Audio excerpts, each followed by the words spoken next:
O Senhor esteja convosco. Ele está no meio de nós. Proclamação do Evangelho de Jesus Cristo segundo Lucas. Glória a vós, Senhor.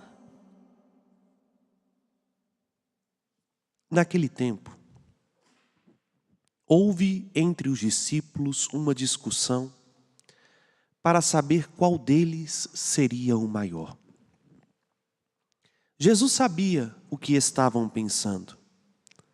Pegou então uma criança, colocou-a junto de si e disse-lhes: quem receber esta criança em meu nome, estará recebendo a mim. E quem me receber, estará recebendo aquele que me enviou. Pois aquele que entre todos vós for o menor, esse será o maior. João disse a Jesus: Mestre, vimos um homem que expulsa demônios em teu nome, mas nós lhe o proibimos, porque não anda conosco.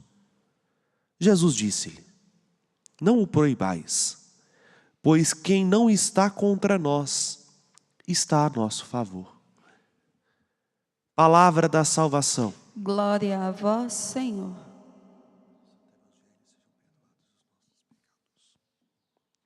Podem se assentar, vocês que aqui estão presentes.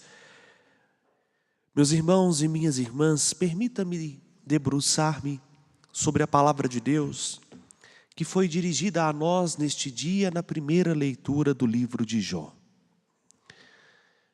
É uma leitura muito interessante, porque aqui nós vemos, meus irmãos e irmãs, a fidelidade de um coração temente a Deus. Bom, Jó era um homem abastado.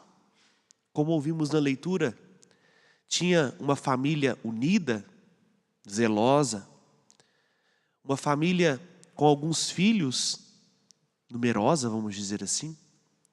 Tinha muitos bens, suas videiras eram férteis, seu gado era gordo, tinha um rebanho grande, um homem feliz, porque possuía muitas coisas. Mas, vejam bem, Satanás vai à presença de Deus para, vamos dizer assim, fazer o que lhe é próprio, causar divisão.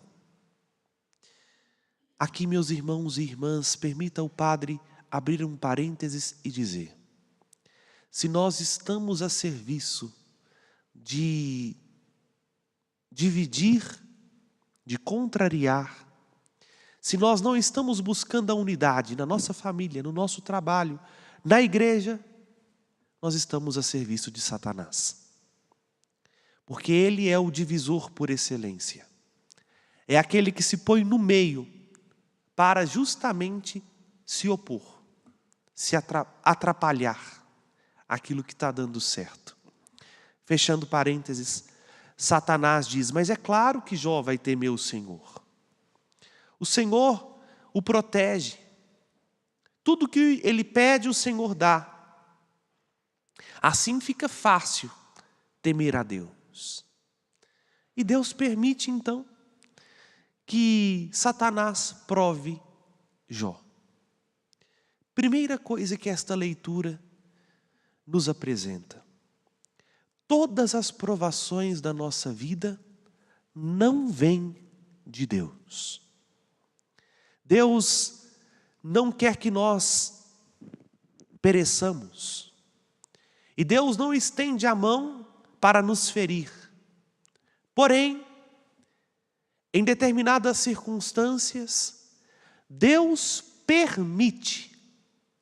Não sei se vocês conseguem ver a diferença.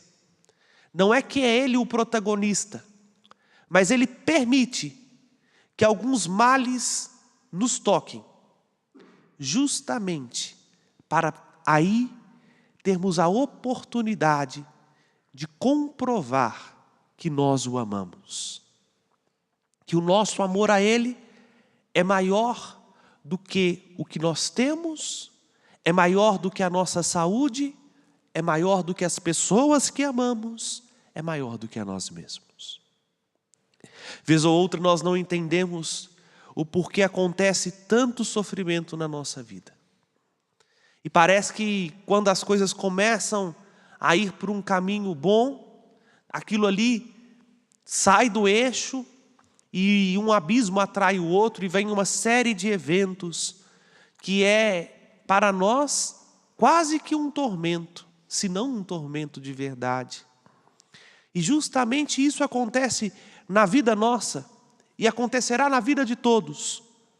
Não para nos punir, nos castigar, mas para nos burilar, nos purificar.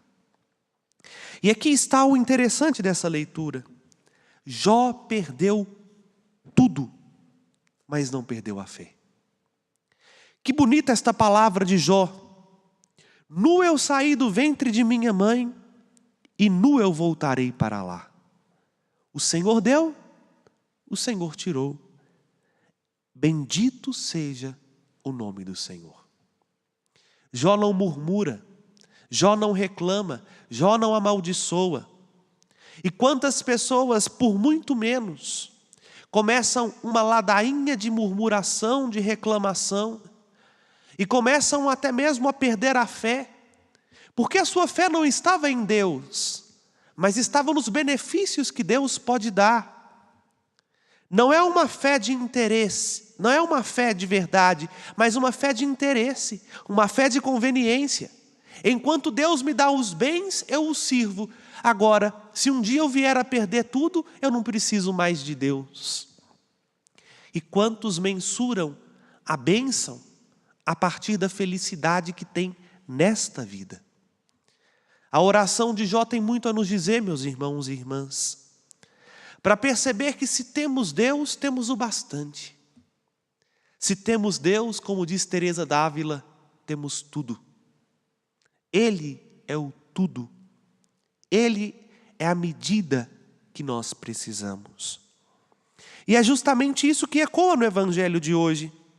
Porque os discípulos, estando na presença de Jesus, não entenderam que as coisas externas, que os títulos, as honrarias deste mundo, os bens materiais, o poder mundano, não é o nosso distintivo.